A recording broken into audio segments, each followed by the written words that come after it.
So as I'm sure you're all aware, Lent is coming up. Ash Wednesday is coming up. Pancake Day in the UK. Mardi Gras in other places. So how do you make this Lent profitable? How would you go about doing certain things in order to make your life better? Because ultimately that's the point of our fasting, of our prayer and of our almsgiving. To store up treasure in heaven and to make us more virtuous.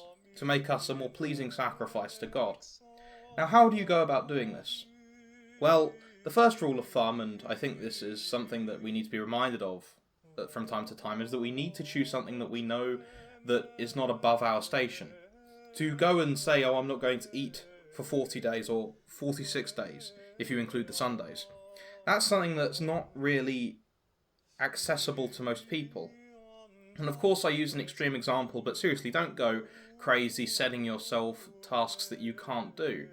You know yourself better than I do. Set something that you can access. You're supposed to be growing here. It's not a challenge. It's not some sort of proof that you are good. Because ultimately no good comes about without God's grace. That is what is necessary for the merit that we are accruing here on earth for when we reach heaven. It is grace. It is not natural human acts. It's not about you being able to pull off a heckin-based fast. If anything, if you do something like that, you're increasing your pride, which is making you less virtuous. And so try to find something that you can actually achieve. If you're somebody who's praying a rosary every day, perhaps add a chaplet of divine mercy.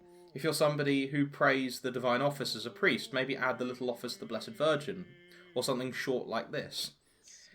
Go only to the level that you know that you can achieve. That's the first thing. The second thing is that giving alms, praying, and fasting aren't the only ways that you can do penance. There are other ways that can really help you as well. This should be a time of spiritual growth and you can plan these things out. One thing you might want to do is study the Bible. Of course, the Bible being the revealed text of God and the guide for our lives, it has something that is very, very useful in it, and studying it is very fruitful. If you're somebody who's new to the Bible, now might be a time to start a Bible in a year program.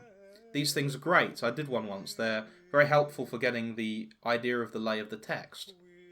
If you're somebody who's already done something like this, maybe consider focusing on particular books. Maybe memorizing them. This is something that a lot of people in at least Catholic circles don't talk about much. Memorizing the scriptures.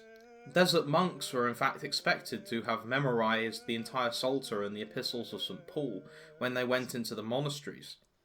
And so it might be beneficial to you to do something like, over the course of the whole Lent, to memorize something like the Gospel of Matthew.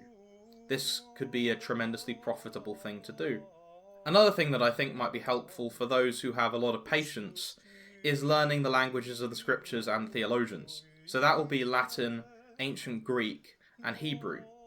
Learning these languages will give you direct access to the writings of the scriptures or to the writings of the early fathers, people like St. Augustine and St. Jerome. And within these 40 days you can make a very good start, at the very least, with Greek and Latin. I can't speak for Hebrew.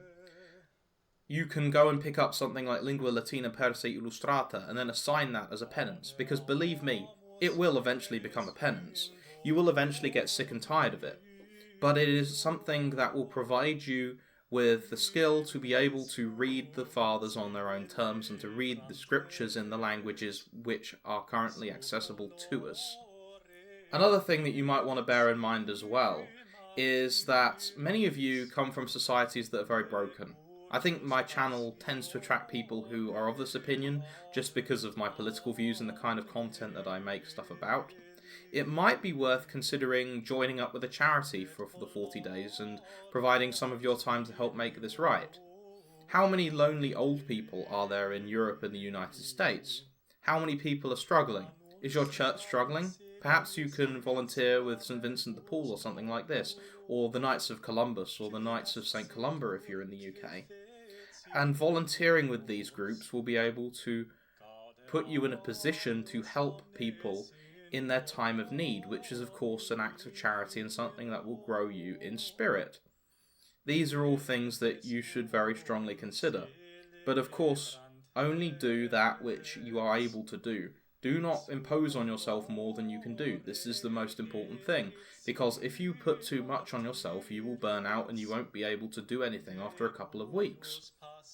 Also bear in mind that things will eventually get boring, so even if the idea of languages sounds interesting to you, or even if the idea of memorizing the Gospel of Matthew sounds like something based, it's certainly not going to be based by the time you get to chapter 10. It's going to be pretty intense work, and it should be viewed as such and carried out as such. It is a penance. St. Jerome even describes learning Hebrew as a kind of a penance. And so, with that said, with some ideas provided, I hope that this was useful. If you're interested in learning Latin, I have Latin readers on my Patreon. If you donate on the certain tiers, you can get access to them. Otherwise, please like, comment, share, and subscribe. And I'll see you on the next video. Bye bye.